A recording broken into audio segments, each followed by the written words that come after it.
ভাই টুইট করে দিকে তো আমনে গল্প 10% জমি বেচা শেষ, পার পিস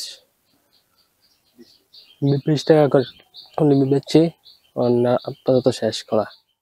এবার ফলন কিন্তু খুব ভালোই হয়েছে। 90%-এর মধ্যে আখলা করছি, এখন কিন্তু প্রতি পিজে মানে 20 টাকা করে চলতে আছে। এখন এবার কাকার দাম খুবই ভালো। এবার কালা দিলে এই অঞ্চলের মধ্যে মদনের 8টা 8:30 কামো ধরি, মনে করেন আবার সন্ধ্যা হয়ে যায়, সন্ধ্যার আগে হয়ে যায়, এই 650 টাকা হাজিরা দেয়। কি করবো, না চললো মোটামুটি চালান লাগে। জানা জানা হয়ে গেছে অনেকে, অসুখ বিসুখ এনদে সবসময় তার কাজ থাকে।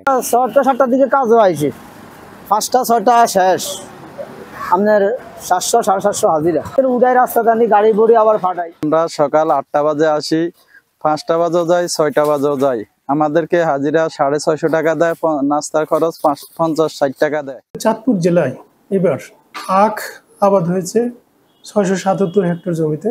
তার ভিতরে আমাদের ফরিদগঞ্জে প্রায় 350 হেক্টর জমিতে আখ আবাদ হয়েছে। তাছাড়া মতলব উত্তর 250 হেক্টর জমি। আখের যে আমরা ফলন পেয়েছি এবার ক্রপ কাটিং এর মাধ্যমে প্রায় 60 মেট্রিক টন পার হেক্টর জমিতে। তো তারা সাধারণত আখ বিক্রি করে একটা সিঙ্গেল আখ, যেটা চিবানো খাওয়ার আখটাই এখানে বেশি আবাদ করা হয়। আর আমরা লোকালি তাদের থেকে তথ্য নিয়ে দেখলাম যে ছোট বড় আখ যেহেতু তারা 25 টাকা থেকে 100 টাকা পর্যন্ত আখের বাজার দর আছে একটা সিঙ্গেল আখের।